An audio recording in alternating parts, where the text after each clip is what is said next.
investor-owned utility in the state of California, here in the northern part of the state, PG&E, but also by the other two investor-owned utilities in Los Angeles region and San Diego Gas and Electric. So the combination of all of these factors make for a moment in our history that we hope we don't have to repeat. But point of caution, consideration, point of emphasis that Senator Dodd advanced that by no means is completely novel. The stress, the anxiety, particularly people are feeling here in the northern state in 2014. In 2015, a little bit of respite in 16, but then historic wildfires in 17, and then topping all of that off, that Camp Fire and the Woolsey Fire, punctuating north and south, the worst wildfire season California had ever had in its history. And while we began this year feeling some confidence, we invested over $1 billion of new emergency preparation, new equipment, new suppression strategies, pre-positioning of assets. There was a sense of confidence as we moved through July, August, September, into October, hoping that we'd actually make it through. But what is inevitable this time of year is what we're experiencing this time of year: winds. The Diablo winds in the northern part of the state, the Santa Ana winds in the southern part of the state, combined with low humidity, create these conditions and spark this kind of anxiety. But that spark often happens, but it doesn't usually happen at the scale unless transmission lines and utilities are involved. And it goes without saying, in the spirit of the recognition from the congressman that we have a lot of work to do to underground our wires, to harden our equipment, to continue our vegetation management and forest management, to make sure we address this sense of vulnerability head on, and to hold our utilities accountable, particularly Pacific Gas and Electric. As many of you know, we began the year in earnest trying to tackle these issues, not only with historic investments, not only by pre-positioning assets, but by getting money out in our communities. We passed a piece of legislation. I'm grateful to the leadership behind me that provided $50 million for communities large and small to begin their emergency planning efforts. We initiated a series of efforts that led to $75 million appropriation that I was able to get out the last few days to help support emergency planning efforts, backup efforts, and supplement the state and federal efforts. $26 million to the counties, $10 million directly to the cities, including tribal lands in the state of California. The executive order, the emergency declaration today, will provide additional capacity to provide access to resources, be it unemployment insurance, deal with tax-related issues at the Franchise Tax Board so people won't be penalized and fined, providing resources to allow for contracts to be procured in a more expedited manner, as well as providing more equipment to come into the state without the usual paperwork attached to it, as well as backup generation and equipment that doesn't have to necessarily go through some of our air quality standards because of the acuity of this moment. So that's what that declaration will provide. In addition, we have been blessed, and I want to once again thank the Trump administration and FEMA for their quick response and support with what we refer to as FMAG, the federal declaration that allows reimbursements and allows us to have the confidence that we can scale our efforts in a way where resources are secondary to the immediate needs of our community. So thank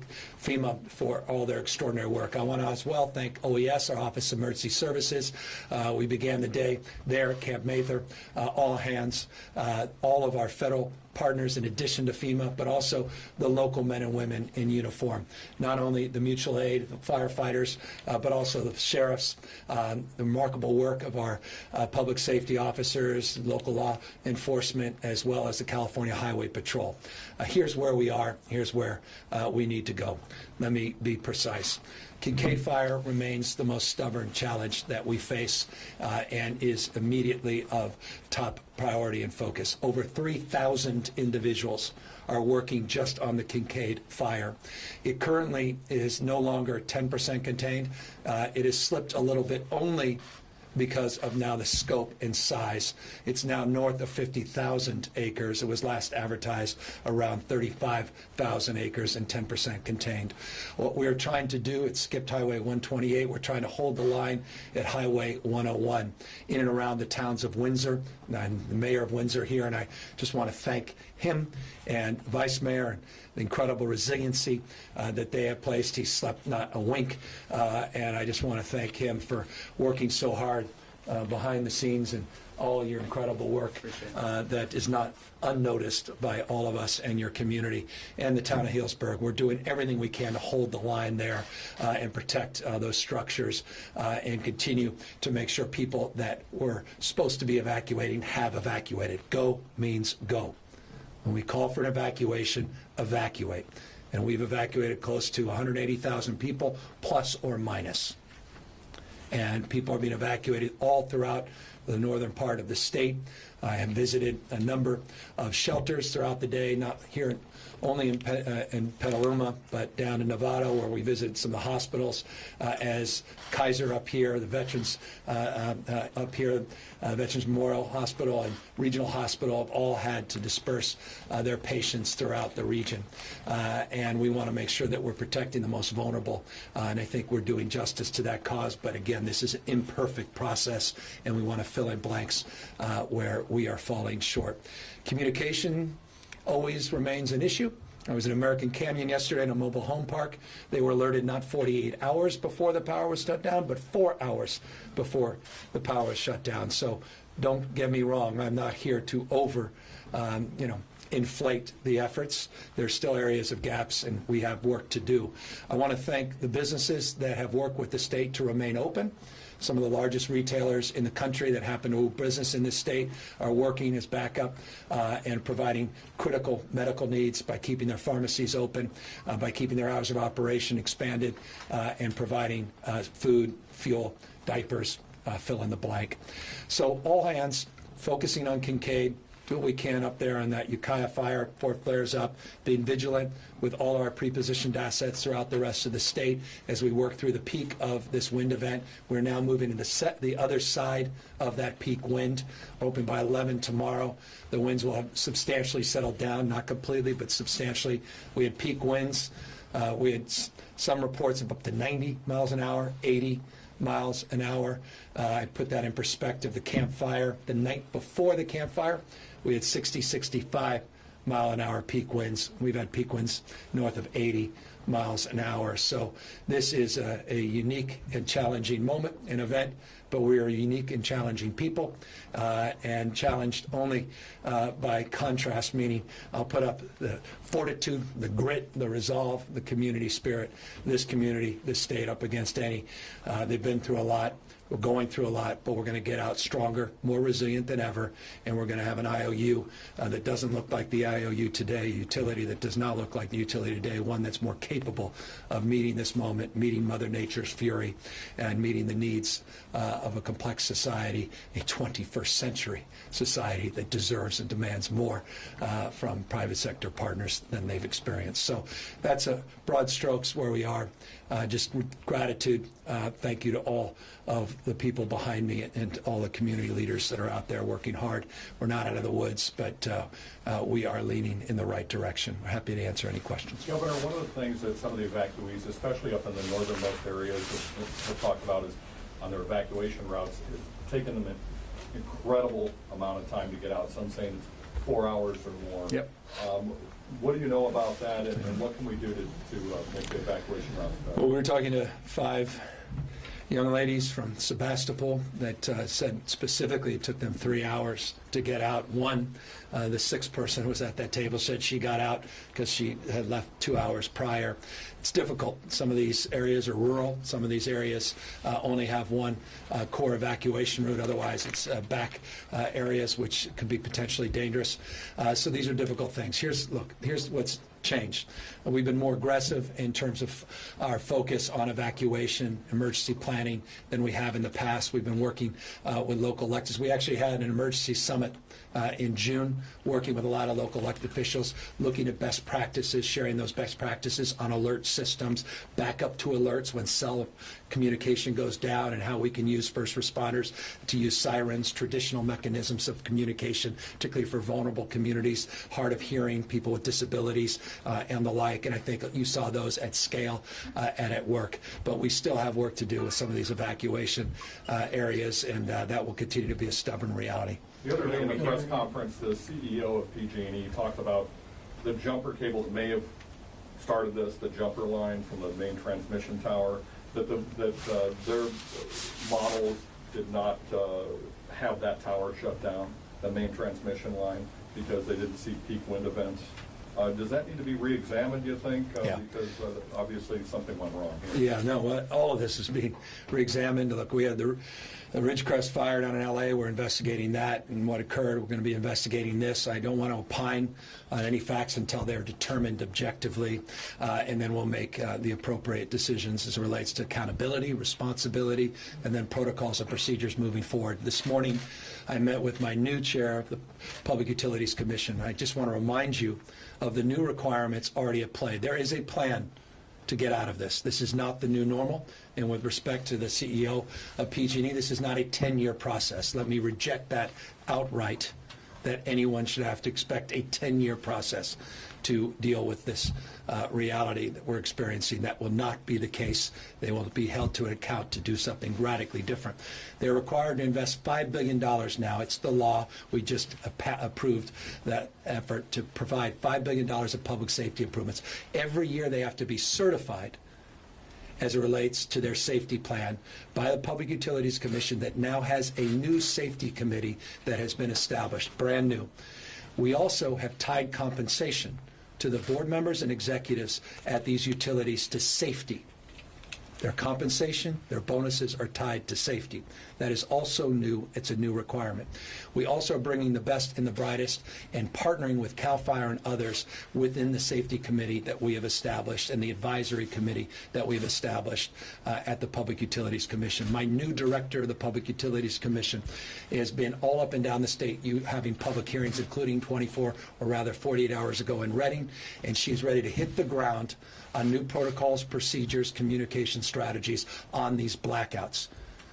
We will not bail out PG&E, but the protocols and procedures are being scrutinized and accountability will be advanced. And I continue to demand of PG&E to compensate people for this disruption, for the loss, and we will do everything in our power, formal and moral authority that is afforded us to make sure that they do the right thing for their customers. So we're hearing that there is a language barrier apparently outside, that there are people not willing to come in because there's nobody there really explaining them anything, particularly Latinos. Is there anything that's being done? Yes, and I appreciate that, and we have these flyers, and we are doing our best to be in a culturally competent way to communicate. I just met with a number of those leaders.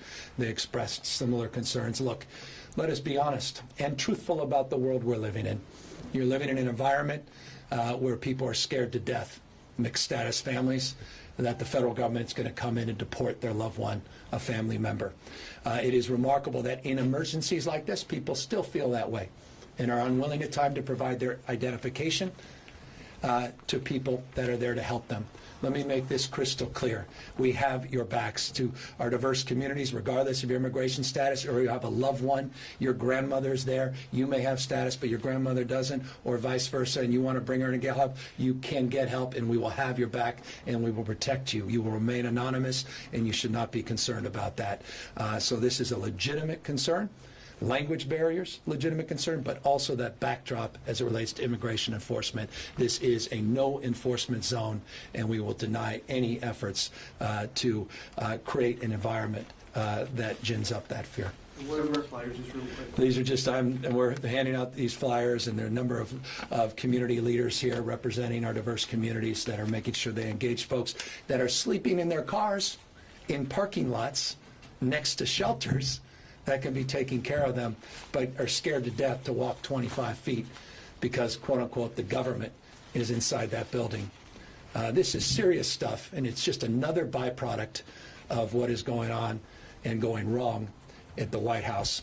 And I wish the President of the United States would do the right thing and talk in terms of these kinds of conditions and emergencies and express that these are zones of safety and sanctuaries in language people can understand, where people shouldn't be concerned. Governor, you mentioned that this emergency declaration opens the door for more resources to come in from out of state. I'm wondering if you've had any conversations with people outside of California about bringing other resources in. And also you mentioned $1 billion in money towards trying to improve with additional assets. And are you anticipating that after this that you're going to have an equal number or equal need to continue that kind of investment? We'll continue that investment until we address this challenge. It's not acceptable. We won't, we're not going to give up until we're done. And we'll continue to do historic investments in appropriate vegetation management, appropriate forest management. We'll continue to work with our federal partners, of which 57% of the forested land in California is federal land. They've been cutting their forest management budget. At the same time, they've been moralizing about our lack of investment, which has been unprecedented and historic. Forgive me for that editorial. Number two, we'll continue to do more on pre-positioning. One of the big stories, and I appreciate Senator McGuire's reference of this Kincaid fire, was the pre-positioning that we had already put in place. Over 101 pre-positioned engines have been placed all throughout the state of California. New teams, including ambulance strike teams, that have all been pre-positioned and have aided and helped with some of our evacuation efforts. And I think things would have gotten much worse had we not pre-positioned those assets. And we now are looking to potentially annualize those investments beyond just this year's appropriation. $109 million of new appropriation went to new Black Hawk helicopters. We were getting 12 of those. The first one came into the state last week and has been retrofitted. So we have evening, nighttime suppression capacity. 7 C-130s are also coming under the CAL FIRE flag. We're doing more technology as it relates to cameras. You saw the early flash that came here out of the Kincaid, that came from one of those cameras that allowed people to quickly respond. We're doing hundreds of cameras. The state put money in their budget, and the IOUs have increased their investment in cameras. New LiDAR technology, new radar technology, new satellite technology, new drone technology, new machine learning, and new modeling, unprecedented modeling on weather that allow us to predict weather patterns well in advance so we could pre-position assets. Forgive me for being long-winded, but I want to be precise so people understand the totality of what we are trying to achieve and the approach we're trying to take. And we are just getting going. I've been here just 9 months, not 9 years, not 19 years. We own this, but we're going to own the future. We're going to address this issue, and we're going to take advantage of all the resources, including, forgive me for long-windedness, your first part of your question, federal resources to help in these efforts. And as I said, nothing we've asked from the federal government has been denied, and I want to thank again FEMA and the administration for not playing politics with those appropriations. Governor, you heard from at least one person today who was unhappy that he lived so far from the fire. Yeah. He still got a mandatory evacuation. Do you think that how broad these evacuations were, did that save lives? And what is your message to No question, the evacuation saved lives. Not even. the fact that it was so large? Hey, these guys are experts, world class. Politicians, we're neither. World class or experts. And I listen to the experts. These guys have been at it for years and years. They understand the vagaries of Mother Nature and her fury. As wind conditions can change, humidity conditions can change, things can change on a dime. And you know what? We're not here to dream of regretting. And while that individual, I met with him, breaks my heart that he's sitting there with all kinds of medical condition and need, but you know what? He's getting world-class support right now. And for him to be vulnerable and alone in a community when we're just 5% contained in this fire, you can look at satellite, I'm glad he's here. And I'm sorry, and I totally, deeply regret that he's feeling that anxiety, and I understand it and I respect it, but I also respect these guys. Listen to the men and women in uniform. They're the experts. Go means go. Governor, you had mentioned 180,000 evacuees, which I took to be a statewide number. Do we know Yes. the number of fires statewide at this point? And can you put this in perspective? I'm thinking back to 2008, the firestorm then, as far as not destruction, but the breadth of this compared to some of those previous statewide disasters. What's so interesting about your question is potentially my response. Because it's completely counter to the feeling that we all have at the moment. The fires we're experiencing are not completely abnormal, even by historic standards. Now, there's been a bunch of flare-ups in the last 24 hours, but the fires we've had this last week around this time of year, San Diego fires, the LA fires with the Santa Anas coming up, aren't completely out of the ordinary. The acuity, the ferocity of this Kincaid, obvious, separate and above. But what makes this moment so different is the power shutoffs that overlay it. And that's where, obviously, people are feeling even more stress. As it relates to the number of fires, look, they had a Grass Valley fire where our phones lit up, and I just was walking over, and you feel like you've gotten your arms around that. The Diablo fire, which was out in the middle of nowhere, 20 acres, you guys got to that quickly. You got to that call that got, or rather the fire near CSU, and you were able to knock that down. I mean, these guys are doing amazing work. Even the fire, Grass Valley fire, the fire up near Ukiah, was 250 acres, now 350, but it was 0% contained an hour and a half ago. Now you're up to 20% contained. I can't believe I'm answering a question that you can answer so much better. So can you come up here, maybe fill in the blank, and do more justice to the number of fires that are being sparked across the state?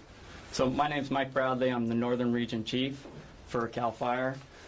We're a little bit below the normal amount of fires for this time of year, but like the governor said, this is very typical. We will see more starts, but we won't see the growth, I don't think, as much because of our pre-positioned resources, not only from CAL FIRE, but from Cal OES, from local government. We're constantly shifting resources around, so we'll be more successful. And you've seen that today by having smaller fires, and we do have one large fire taking a lot of resources. So it's counter to, again, the way people are feeling, the way, perhaps even the way we're approaching things, but we're taking nothing for granted is the point. We're being as aggressive as we've ever been. There's no passivity here. And again, the overlay of these power shutoffs legitimately create conditions and environment that's even more anxiety-inducing and potentially life-threatening. And I'm not naive about that. I was just at a Novato hospital working with the hospital administration to get backup oxygen tanks, of which they're having a hard time procuring for people that are in their homes but don't have electricity.